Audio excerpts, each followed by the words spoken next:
అందరూ కూడా వచ్చారు దూరంగా వచ్చారు.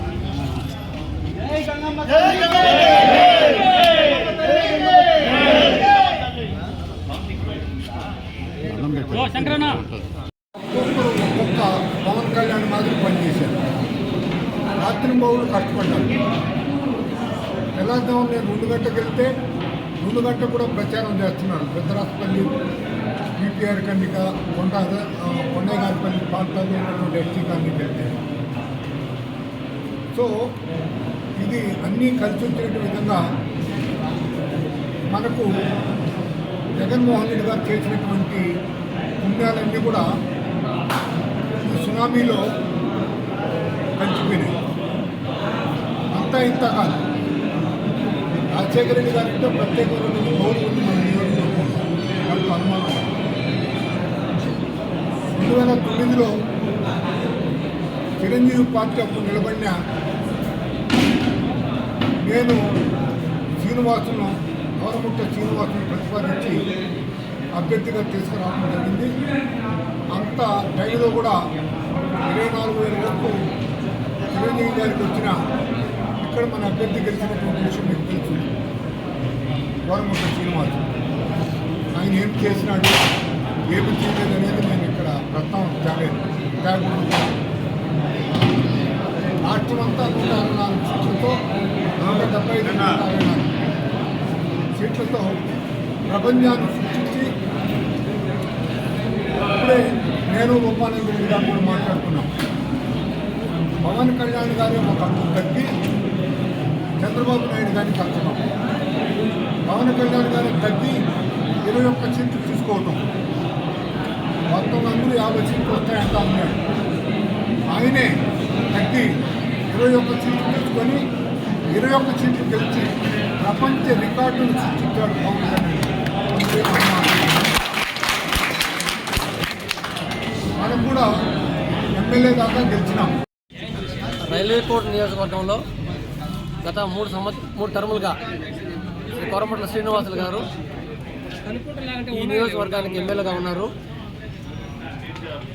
గతంలో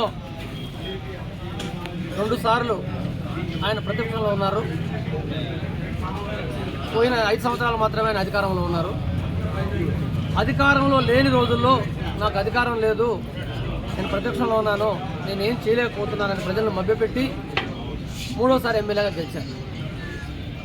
గెలిచిన మొదటి రోజు నుంచి ప్రజల సంక్షేమాన్ని కానీ అభివృద్ధిని కానీ మర్చిపోయి ఆయన దగ్గర ఉండే కొంతమంది చోచోగాళ్ళ యొక్క అభివృద్ధి కోసం, వాళ్ళను ఆనందపరచడం కోసం ప్రయత్నం చేశాడు తప్ప ప్రజల కోసం ఏం చేసింది లేదు.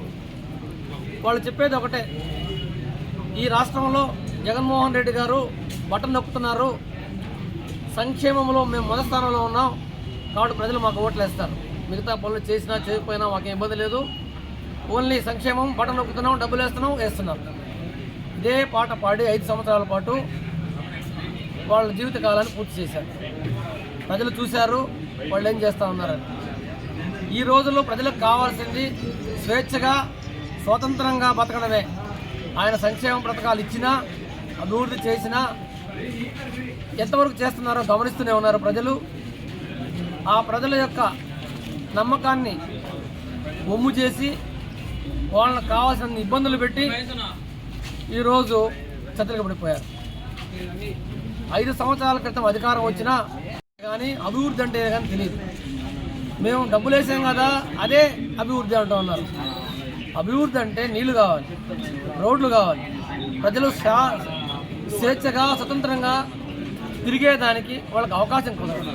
ఈ 5 సంవత్సరాల కాలంలో బిక్కుగా భయపడి బయటికి పోతే ఏమవుతుందో, పక్కకు పోతే ఏమవుతుందో, ఇంటికి పోతుందో ఏమవుతుందని భయపడి జరిగిన ప్రజలు వాళ్ళ మనసులో పెట్టుకొని ఒక్కసారిగా సునామీలాగా తోసేసి 11 సీట్లకు ఈ రాష్ట్రంలో వైఎస్ఆర్సీపీని నిలబెట్టారు. దీనికందరికీ ఒకటే కారణం, వాళ్ళు చేసిన అవినీతి, అక్రమాలు, దౌర్జన్యాలు, ప్రజల స్వాతంత్రాన్ని, స్వేచ్ఛను కాలరాసి పోలీసులను అడ్డం పెట్టుకొని పోలీసు రాజ్యం చేశారు తప్ప ప్రజారాజ్యం చేయలేదు. అందువల్లనే వాళ్ళు ఈ స్థితికి వచ్చారు. రైల్వే కోర్టు నియోజకవర్గంలో ఎస్పెషల్లీ కొంతమంది తప్ప బాగుపడింది, మిగతా వాళ్ళు ఎవరు బాగుపడరు. ఆయన దగ్గర ఉండే 10 మందో 5 మందో బాగుపడినారు తప్ప నియోజకవర్గంలో ప్రతి మనిషి వాళ్ళ ద్వారా బాధించబడ్డ ప్రతి మనిషి ఈరోజు ఒకరికి 5 మంది ఓట్లు వేసి వాళ్ళని ఇంటికి పంపించారు. కాబట్టి ప్రజా వ్యతిరేకత చేసే ఏ ఒక్కరికైనా ఇదే గతిని ప్రజలు ఒకసారి నిరూపించారు.